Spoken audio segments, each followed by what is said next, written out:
Whilomville Stories Part 8, The Knife, Stephen Crane, Short Stories, Knife, Stephen Crane, Whilomville. C. Bryant's place was on the shore of the lake, and his garden patch shielded from the north by a bold little promontory and a higher ridge inland was accounted the most successful and surprising in all Whilomville Township. One afternoon, C was working in the garden patch when Dr. Trescott's man, Peter Washington, came trudging slowly along the road, observing nature. He scanned the white man's fine agricultural results. "Take your eye off them there melons, you rascal," said C placidly. The Negro's face widened in a grin of delight. "Well, Miss Bryan, I reckon I ain't only make myself come virtuous at looking at them your melons, sure enough. They're sir, they're grand." "That's all right," responded C, with affected bitterness of spirit. "That's all right. Just don't you admire 'em too much, that's all." Peter chuckled and chuckled. "My lord, Miss Bryan, you don't think I'm dwine? You'll go prowling in your dish, your garden?" "No, I know you hidn't," said C, with solemnity. "Because if you did, I'd shoot you. So full of holes you couldn't tear yourself from a sponge." "No, sir, I don't reckon you get a chance to peep, Miss Bryan. No, sir, I take and run along and rub bang, for I come foolish round garden, Miss Bryan." Bryant, gnarled and strong as old tree, leaned on his hoe and laughed a Yankee laugh. His mouth remained tightly closed, but with the sinister lines which ran from the sides of his nose to the meetings of his lips developed from the form of comic oval, and he emitted a series of grunts while his eyes gleamed merrily and his shoulders shook. Peter, on the contrary, threw back his head and guffawed thunderously. The effect jock in regard to an American Negro's fondness for watermelons was still an admirable pleasantry to them, and this was not the first time they had engaged in badinage over it. In fact, this venerable survival had formed between them a friendship of casual roadside quality. Afterward, Peter went on up the road. He continued to chuckle until he was far away. He was going to pay a visit to old Alec Williams, a Negro who lived with a large family in a hut clinging to the side of a mountain.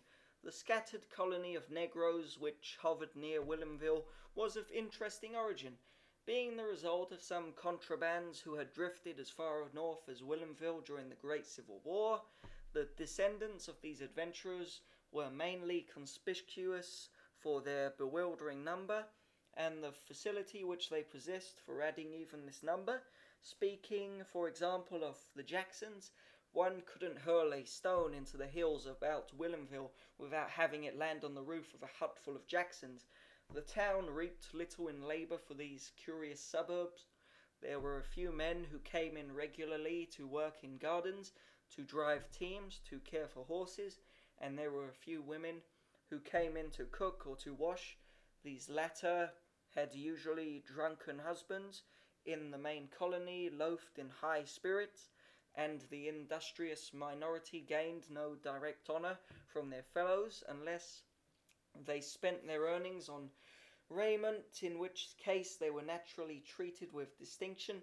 On the whole, the hardships of these people were the wind, the rain, the snow, and other physical difficulties which could cultivate about twice a year. The lady philanthropists of Whilomville went up against them, and came away poorer in goods but rich in complacence. After one of these attacks, the colony would preserve a comic air of rectitude for 2 days, and then relapse again to the genial irresponsibility of a crew of monkeys. Peter Washington was one of the industrious class who occupied a position of distinction, for he surely spent his money on personal decoration. On occasion he could dress better than the mayor of Whilomville himself, or at least in more colours, which was the main thing to the minds of his admirers. His ideal had been in the late gallant Henry Johnson, whose conquests in Watermelon Alley, as well as in the hill shanties, had proved him the equal, if not superior, to of any Pullman car porter in the country. Perhaps Peter had too much Virginia laziness and humour in him to be a wholly adequate successor to the fadicious Henry Johnson, but at any rate he admired his memory so attentively as to be open to term a dude by envious people.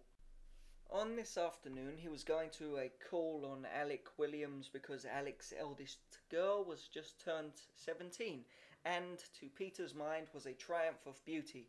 He was not wearing his best clothes because of his last visit. Alec's half-breed hound, Susie, had taken occasion to forcefully extract a quite large and valuable part of the visitor's trousers.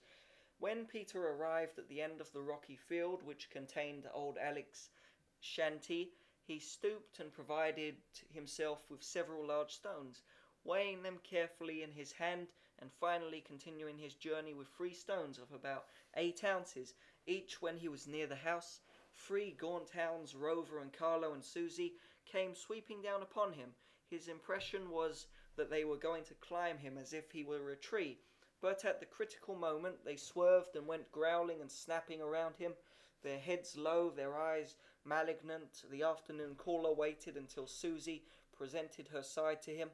Then he heaved one of his 8-ounce rocks. When it landed, her hollow ribs gave forth a drum-like sound, and she was knocked sprawling. Her legs were in the air. The other hounds at once fled in horror, and she followed as soon as she was able, yelping at the top of her lungs. The afternoon caller resumed his march. At the wild expression of Susie's anguish, old Alec had flung open the door and come hastily into the sunshine. "Yah, you Susie, come along out of dat now. What you for? How you do? How do, Mist Washington? How do? How do, Mist Wallums?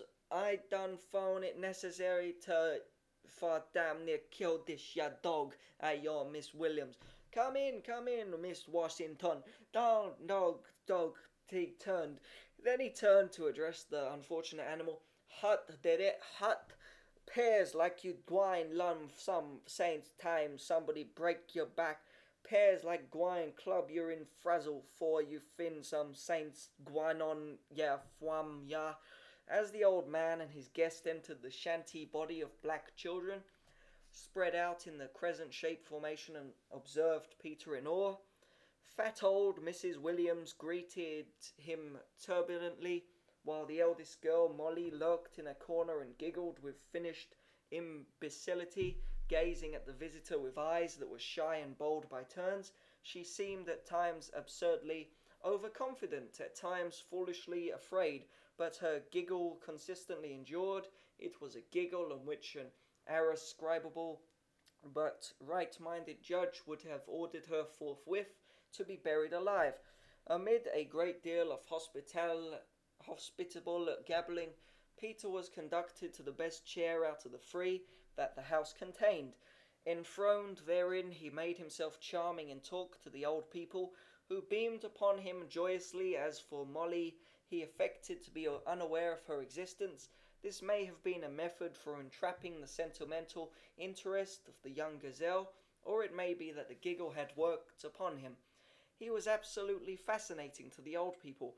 They could talk like rotary snowplows, and he gave them every chance. While his face was illumined with appreciation, they pressed him to stay to supper, and he consented. After a glance at the pot on the stove, which was too furtive to be noticed, during the meal old Alec recounted the high state of Judge Oglethorpe's kitchen garden, which Alec said was due to his unremitting industry and fine intelligence. Alec was a gardener. Whenever impending starvation forced him to cease temporarily from being a lily off the field,